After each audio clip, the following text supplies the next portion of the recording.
Shalom bagi kita semua. Ada kasih yang kita butuhkan kepada Allah, pasti ada. Tidak mungkin manusia tidak membutuhkan kasih. Kita rindu akan kenyamanan, kita rindu ada keamanan dalam setiap langkah hidup kita. Minggu kemarin berbicara tentang kasih dari 1 Korintus pasal 13 ayat yang pertama hingga yang ke-13. Dan hari ini kita akan menutupi bulan ini, tapi kita tidak terlepas dari pembacaan firman Tuhan yang masih berjalan dengan tema kasih adalah prinsip atau dasar hidup orang percaya. Kalau kita berbicara tentang prinsip adalah dasar, ada dasar laut, ada dasar panci, ada dasar berpijaknya untuk kita melangkah, berjalan kaki, naik mobil, naik motor, dan sebagainya. Tapi yang berbicara tentang kasih adalah prinsip atau dasar hidup orang percaya.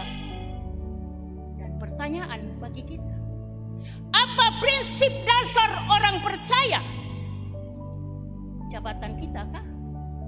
Kedudukan kita kah? Profesi kita kah? Pekerjaan kita kah? Bukan. Prinsip dasar orang percaya adalah kasih. Sebab kasih adalah yang paling mendalam dari Allah, yang tak terbatas kepada manusia.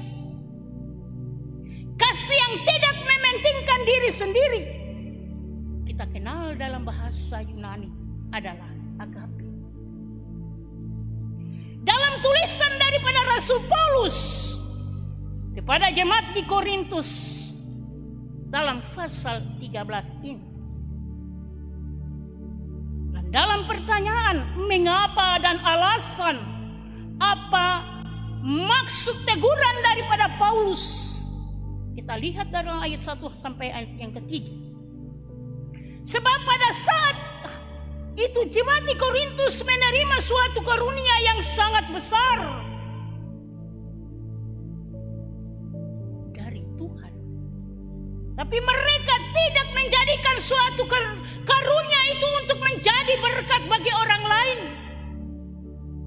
Tetapi mereka menjadi pegangan untuk membanding-bandingkan satu dengan yang lain.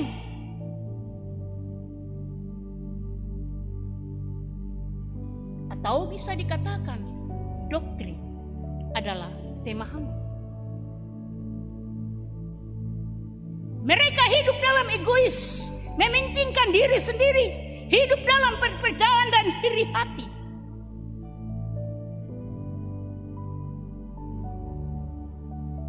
Sehingga 7 karunia yang ada pada mereka, bahasa lidah, membuat hikmat, mengalami rahasia, pengetahuan, mati syahid yang dikatakan menyerahkan diri untuk dibakar.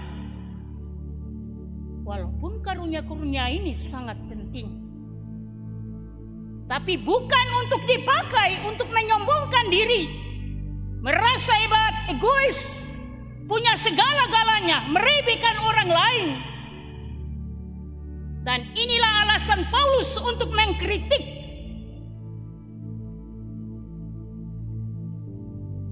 Tetapi alasan Paulus di dalam lewat kritikan itu adalah memberikan motivasi atau hikmat dan pengetahuan, membimbing mereka ke arah jalan dan pengetahuan yang pasti iman di dalam kasih Allah.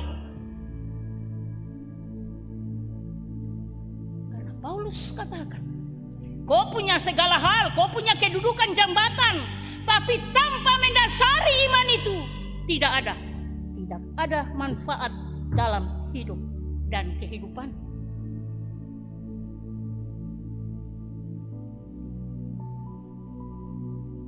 Dan apa yang Paulus inginkan, apa yang Paulus rindukan adalah mengingatkan mereka, terapkanlah, lakukan dan buatlah, jadikanlah sifat aspek yang sempurna. Kita lihat dari ayat 4 sampai 8. Dari motivasi dan bimbingan itu Paulus mengingatkan jemaat di Korintus. Kita lihat ayat yang keempat. Inilah sifat atau karakter yang kalian harus lakukan, sebab inilah prinsip atau dasar hidup orang percaya yang harus kamu lakukan. Kasih itu sabar, kasih itu murah hati, ia tidak cemburu, ia tidak memegahkan diri. Kalau ini ada dalam hatimu, maka lengkaplah, sempurnakanlah karunia Roh Allah yang ada padamu. Tapi ingat, bukan engkau pakai untuk menunjukkan segala kebolehan, tapi menjadi berkat bagi banyak orang.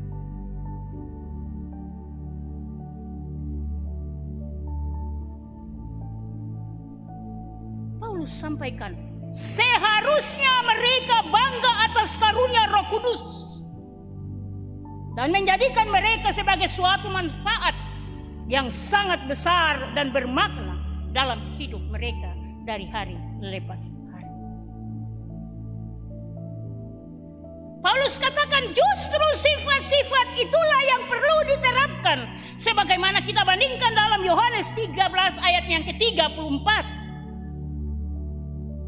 Dan 1 Yohanes pasal 4 ayat 7 hingga ayat yang ke-8, di situ dikatakan, kasih di mana juga Tuhan memberikan perintah yang baru kepada murid-murid. Kita bandingkan dalam 1 Yohanes pasal 5 ayat yang ke-3b, berkata, dan inilah perintah yang tidak memberatkan engkau. Dan Roma pasal 13 ayat yang 9. Sebab rohani yang paling utama melebihi segala karunia apapun adalah kasih. Jemaat yang terkasih dan diberkati oleh Tuhan, ada dua aspek ajaran Kristus yang bersifat luhur dan agung. Yang pertama, mengasihi. Yang kedua, memurikan adalah amanat agung. Dalam Matius pasal 28 ayat yang 9. Pergilah, jadikanlah bangsa muridku dan baptiskanlah mereka. Ini dua yang sangat memberikan suatu pencerahan kepada kita sebagai orang-orang percaya. Nah, dari kedua ajaran inilah adalah tercipta suatu perintah atau imperatif yang dikatakan dengan istilah yang wajib dilakukan oleh orang-orang percaya tanpa kecuali. Bukan bersifat alternatif atau suka-suka, ya saya pilih, saya mau itu kah, saya mau ini kah, saya mau berbuat itu. Tapi berdiri atas dasar, bukan dasar kesenangan hati.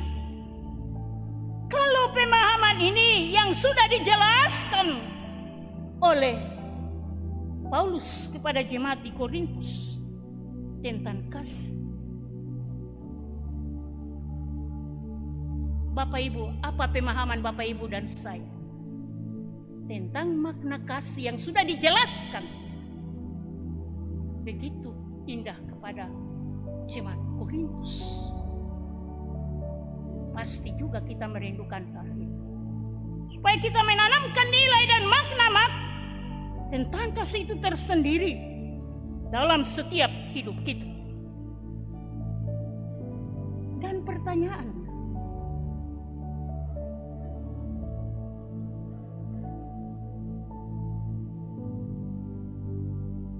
bagi Bapak Ibu dan saya, yaitu lewat pertanyaan tadi adalah mempraktekkan itu.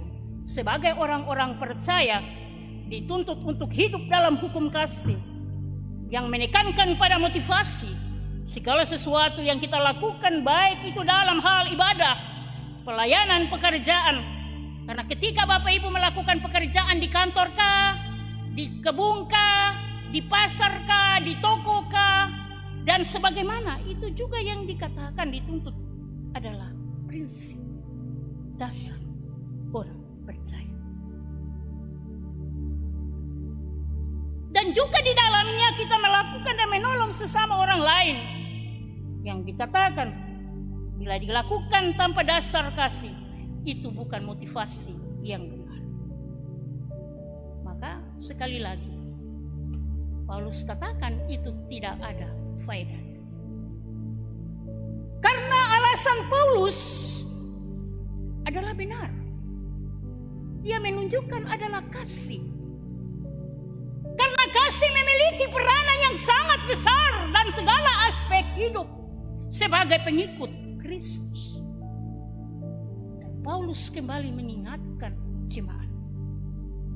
Paulus dia tidak bilang inti kau karunia ini atau kau punya segala-galanya, tapi ia kembali. Yang paling sempurna di antara karunia-karunia itu adalah kasih. Bapak Ibu, lewat segala penyampaian ini berbulan kepada kita ada terus berjalan silih berganti COVID ini. Mencerminan kita bagaimana tidak hanya Paulus menyampaikan itu dalam konteks pada saat itu. Kita berbeda dengan konteks dan suasana saat itu. Tetapi tidak beda jauh untuk menarik kita kembali, mengingatkan kita kembali dan memberikan motivasi dan segala manfaat nilai yang sangat besar untuk kita.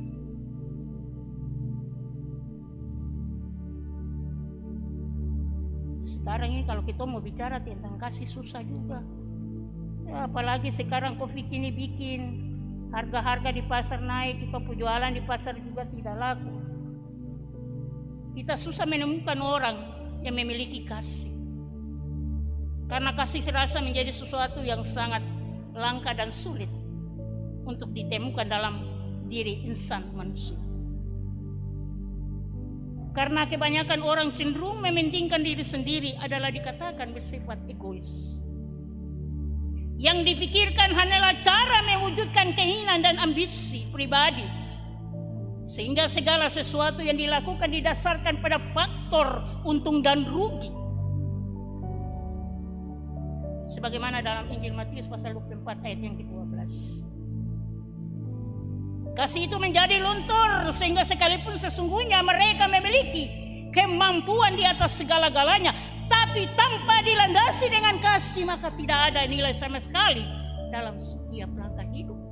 Mungkin punya kedudukan kah, punya ketinggian dalam segala hal, tidak mungkin. Yang menjadi pembaknaan bagi Bapak Ibu dan langkah kita bersama untuk memasuki bulan Agustus, kita masih berjalan di COVID. Apa yang menjadi makna ini? Sebab sekali lagi saya sampaikan lewat firman Allah, jadikanlah kasih itu dalam karakter yang paling utama dalam hidup, yang harus dimiliki bukan hanya jemaat Korintus tetapi juga kita pun. Mengapa dikatakan dan ditekankan hal ini?